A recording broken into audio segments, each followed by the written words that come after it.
Hello there, and thank you for joining me. If you're subscribed, you know the drill. For those that are new here, we are taking a look at unmarked locations, Easter eggs, and hidden stories being told around Skyrim. Today, we're looking at the area around Riften, very aptly titled The Rift. After getting absolutely brutalized up in Morthal, I wanted to take a stroll through somewhere a bit nicer. Oh, don't get me wrong, there's still people dying horrifically every which way you look, but at least I'm having a good time. On the outside, The Rift is a gorgeous place with lots of beautiful views, but beneath the surface, there's a lot of danger. But much like Riften itself, for those brave enough to go looking for trouble, they just might come across something that makes it all worth it. Before we get into it, similar rules to last time. If you learned something new today, you gotta subscribe, leave a like, and a comment telling me what your favorite topic I covered was. Simple, right?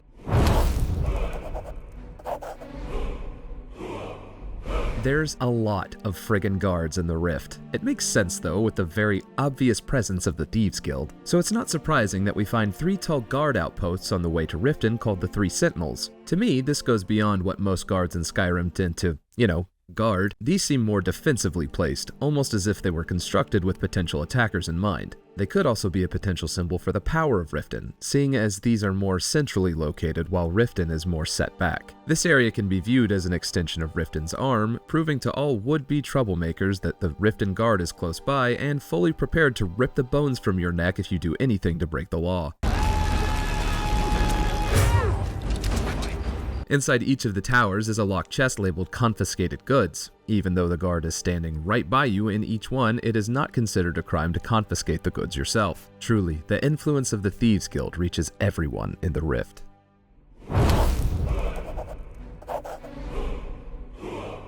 Hidden in the woods near Autumn Shade Clearing, we come across an oddly placed set of Dwemer ruins. Whatever the original purpose was is long gone, but a local ne'er-do-well has set up shop here. Why do the violent ones always look for random ruins in the wilderness? Oh well. Bye-bye! I said what I said! Whatever this one was trying to attempt here is likely quite esoteric in nature, and the location of the ruins and point of ritual may possibly be linked. Was this mage trying to tap into ancient magics the dwarves were privy to?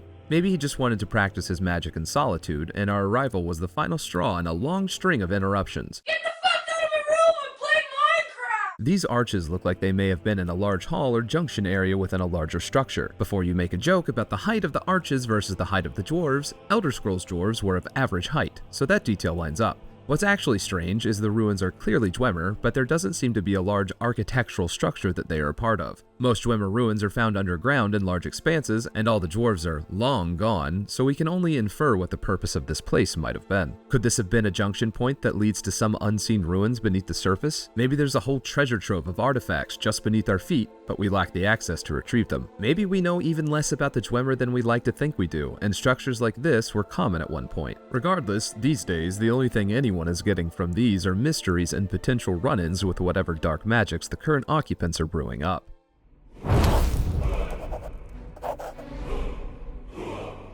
Speaking of wayward freaks doing weird magic shit in the woods, up this hill here we can come across a Necromancer conducting some sort of ritual. That is obscene. What horrible monster would force the dead back into living to be their thralls? This needs to be stopped. Someone should do something. Oh. Chickens. He's reanimating chickens. Guess who's back? Was it for practice? Power? An attempt to create an unlimited supply of chickens not bound by the natural laws of Mundus? Fuck it. I'll take my Kentucky Fried, please.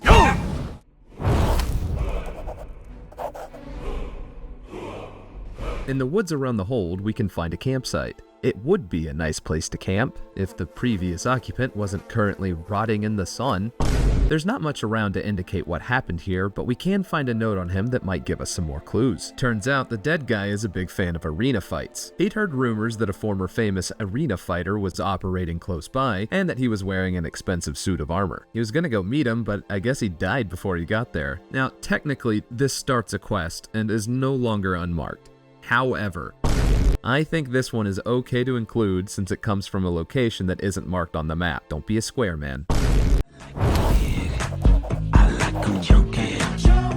Anyway, if you make your way over to the quest marker, you'll be immediately bum-rushed by a hulking golden orc.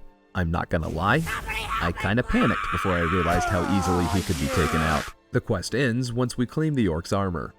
Gee, Thanks. Off to the side, next to a large Dwemer artifact, we find a woodcutter's axe, linking back to the woodcutter we initially found the note on. So, he did make it here? What? What the fuck even was all of that? Honestly, I've got no idea. It was really all over the place. I'm still not sure exactly how the woodcutter died or why the orc was even hostile in the first place. I half assumed this was going to start a longer quest until 5 tons of plated gold came barreling toward me. And then why was his axe there if he died back at his camp? Did I bug my way into a quest line by accidentally doing one of the steps? I really have no clue, and I want to stop thinking about it.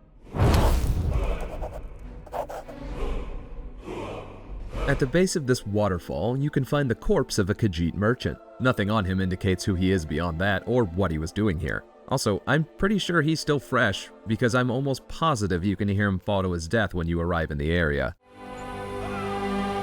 So what was he doing on top of this waterfall? Following the path around the basin the waterfall forms, we come across Broken Helm Hollow. There's bandits here, but are they what killed the Khajiit? This is actually a would-be warning, or guidepost, to would-be treasure hunters. It's the location indicated on Treasure Map 9, which can be found elsewhere in the game. If you're insane enough to have actually figured that out on your own, congrats. You're a madman. On a rock ledge beneath Broken Helm Hollow and next to the waterfall, we can find a hidden treasure chest with a few trinkets in it. Not even close to worth dying for. I'm not sure what method this Khajiit was using to find the chest, but it was clearly an inferior choice to ours.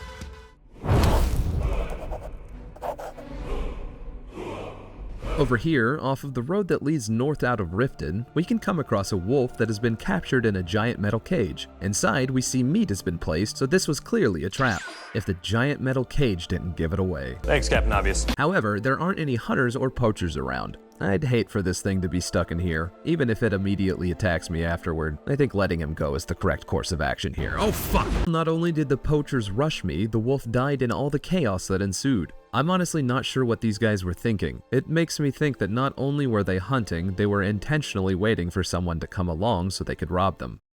Maybe they were simple trappers and were just really pissed that as soon as they got to see their capture, some dumbass in a funny mask comes along and lets it go. I just very much get the feeling that this could have all ended a lot more calmly. Goes to show how easy it is to get yourself in trouble if you go snooping around these parts.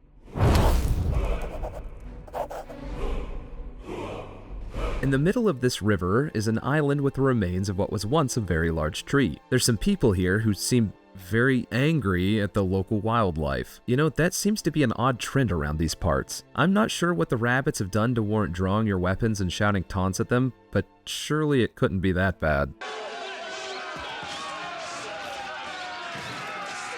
Okay, never mind. There's a chest just sitting here out in the open. Probably dug up by those people gouging out the squirrel's eyes. Well.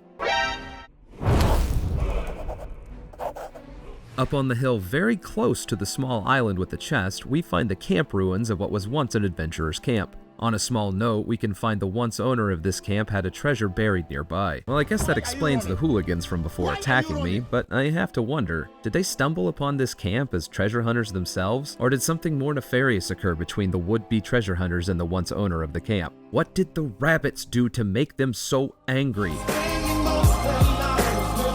I do wish that there was a bit more to this, and that the location of the treasure wasn't literally right next to the camp, but there are actual treasure maps in the game to scratch that sort of itch, so this is fine. I think I did this in the wrong order.